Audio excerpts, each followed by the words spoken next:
C'est l'heure de notre chronique de campagne. Soumaya Benaïssa est avec nous ce soir pour commenter l'actualité politique. Bonsoir Soumaya. Bonsoir. Alors la journée a été marquée par de nombreuses polémiques aujourd'hui autour du tueur de Toulouse, Mohamed Merah.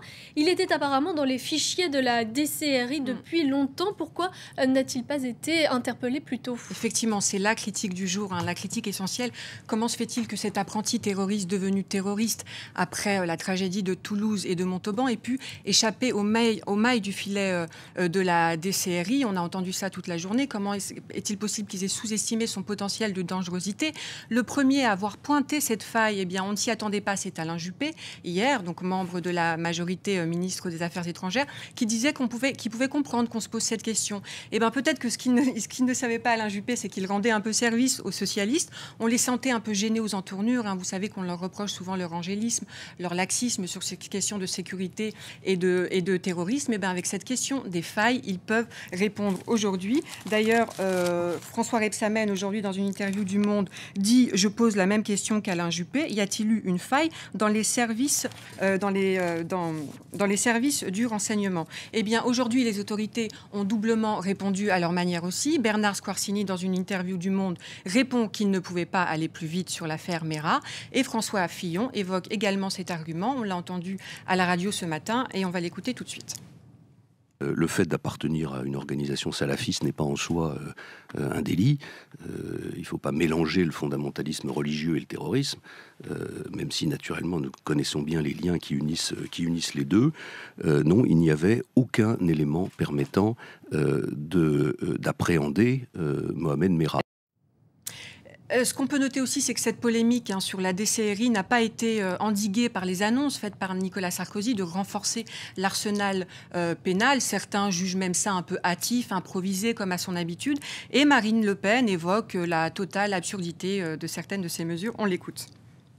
Proposer la pénalisation de l'utilisation d'Internet pour aller sur des sites terroristes est à mon avis une sottise comme j'en ai rarement entendu. Car enfin, c'est bien ce type d'analyse qui permet aux services de renseignement, justement, de détecter qui constitue demain un danger. Alors Nicolas Sarkozy, lui, il s'est rendu ce vendredi à Valenciennes, un déplacement de campagne consacré à la rénovation urbaine. C'était également l'occasion de marquer l'entrée en scène officielle de Jean-Louis Borloo aux côtés du président candidat. Le soutien de Jean-Louis Borloo, Nicolas Sarkozy l'avait souhaité, son ancien ministre lui a clairement apporté, avec cette image des retrouvailles dans un quartier de Valenciennes à 30 jours du premier tour. Monsieur Borloo, est-ce que clairement vous allez appeler à voter Nicolas Sarkozy? Mais évidemment, je suis là. Écoutez, voilà, dans la dimension sociale. Et le président candidat ne boude pas son plaisir. Je suis heureux que Jean-Louis m'aide dans cette campagne, parce que j'ai besoin de lui. C'est un symbole pour cette rénovation urbaine. Ça veut dire quoi par rapport à avant, où on pensait que vous étiez un petit peu, vous aviez pris vos distances? Oh ben, c'est pas parce que vous pensez quelque chose que c'est la vérité. Jean-Louis et moi, on a toujours parlé, bien sûr. Dans ce quartier en pleine rénovation urbaine, les deux hommes ont donc fait leur premier bain de foule côte à côte. Ça va. Et même si les thèmes sociaux qu'ils portent n'ont pas été les plus en vue ces dernières semaines, Jean-Louis Borloo se veut optimiste. On est à l'heure des choix à un moment donné. Bon, entre-temps, tout ce qu'on avait demandé, nouveau plan de rénovation urbaine des banlieues, lancement d'un programme de formation professionnelle, la taxe sur les grands groupes, la taxe sur les transactions financières, tout ça, on l'a obtenu et à mon avis d'autres encore, vous verrez. Jean-Louis Borloo s'engage aux côtés de Nicolas Sarkozy pour, dit-il, peser sur le projet présidentiel avant le premier tour. Ce soutien ne signifie pas ralliement. D'ailleurs, il plaide pour la constitution d'un vrai groupe centriste indépendant au sein de la future Assemblée nationale. Oui, on peut noter que dans cette triste séquence tragiquement droitière, puisque inéluctablement, ça a remis au cœur de la campagne les thèmes de la sécurité et du terrorisme, de la délinquance, eh bien, c'est vraiment une force pour Nicolas Sarkozy d'avoir comme soutien Jean-Louis Borloo, qui avait conditionné son soutien d'ailleurs à un infléchissement de la politique sécuritaire de Nicolas Sarkozy. Il incarne cette fameuse droite sociale, cette droite rassemblée qui est quand même très importante dans cette période électorale. Donc c'est encore, disons, une bonne nouvelle. On a d'ailleurs parlé d'heureuses retrouvailles entre Nicolas Sarkozy et Jean-Louis Borloo. C'est sûr que c'est une bonne nouvelle pour lui. Alors de son côté, François Hollande, lui, présidait aujourd'hui une réunion du Conseil général de Corrèze. Il s'est prononcé contre toute improvisation dans la lutte contre le terrorisme, référence aux annonces faites hier par Nicolas Sarkozy, le président candidat, qui prévoit en effet la mise en place d'une série de mesures pour renforcer la sécurité. Nicolas Sarkozy, qui peut également compter sur le soutien de Bernadette Chirac, l'épouse de Jacques Chirac, qui a décidé de s'impliquer personnellement dans la campagne du président sortant. Elle a estimé aujourd'hui que François Hollande n'avait pas le gabarit d'un président de la République. On va l'écouter. C'est un homme courtois. Cela dit, ce n'est pas le gabarit d'un président de la République. Vous savez, il faut beaucoup d'expérience pour être président de la République. Il faut une longue formation politique. Il faut avoir été ministre. Il faut avoir, à mon avis, beaucoup fréquenté l'international. Elle est très sérieuse, hein, Bernadette En Chirac. désaccord avec son mari, alors. Oui, et donc c'est une manière de mettre fin à ce fameux humour corrézien. On se souvient de la séquence Jacques Chirac qui soutenait François Hollande, qui avait déclaré qu'il allait voter Hollande. Donc c'est une manière un petit peu de reprendre la main. Merci beaucoup Soumaïa Benaïssa. On va maintenant passer à notre portrait de campagne. Pendant toute la durée de cette campagne présidentielle, France 24 vous emmène sur les routes de France à la rencontre de ceux qui votent.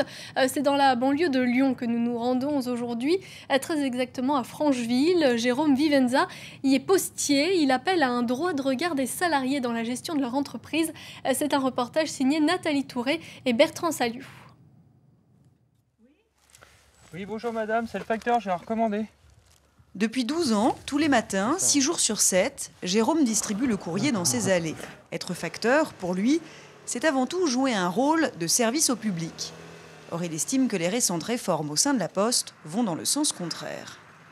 On a séparé tout ce qui était activité du courrier, activité des guichets, ce que la Poste appelle l'enseigne actuellement, et même l'activité des colis. Ce qui fait que d'une seule entité, on s'est retrouvé à 3 entités qui chacune fait prestataire de service de l'autre. Alors il y a eu des gains de productivité, mais des nouveaux problèmes sont apparus. Et la population, les usagers ne peuvent pas s'y retrouver, parce que quel interlocuteur on doit avoir quand l'un est prestataire de service de l'autre, et alors qu'on s'attend à parler à une seule administration, anciennement une administration qui était la Poste. Jérôme fait partie du syndicat CGT. Cet après-midi, il rend visite à ses camarades de Véninov à Vénissieux. Ici, on a fabriqué des toiles cirées pendant 137 ans, mais une gestion hasardeuse de l'entreprise, dont un prêt contracté auprès d'un fonds de pension, a placé la société en liquidation judiciaire. Pour Jérôme, ce type de situation est inacceptable. Il faudrait, dans un premier temps, que les élus du personnel, les salariés, aient les moyens de détection et les moyens d'intervention pour empêcher toutes les malversations dans la gestion des entreprises. Les outils de production sont menacés par la spéculation de grands groupes ou de fonds de pension. Et empêcher ça, vraiment, ça pourrait éviter qu'on se retrouve dans une situation comme ici, où on ferme une usine où le carnet de commandes est plein. Dans la vie de Jérôme, il y a aussi la contrebasse et ses répétitions tous les jeudis. Mais même ici, il nous parle de la hausse des salaires qu'il juge primordiale. Seule une politique menée par l'État, d'acteurs et d'arbitres, je le répète encore,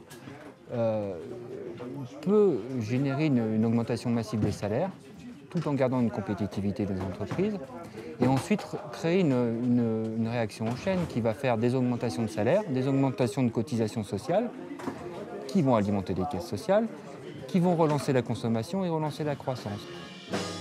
Cette année, le Big Band va se produire en France et en Allemagne. Quelques notes de musique pour adoucir un peu le quotidien. Chronique de campagne, c'est maintenant terminé. Merci à vous de l'avoir suivi. L'information continue sur France 24.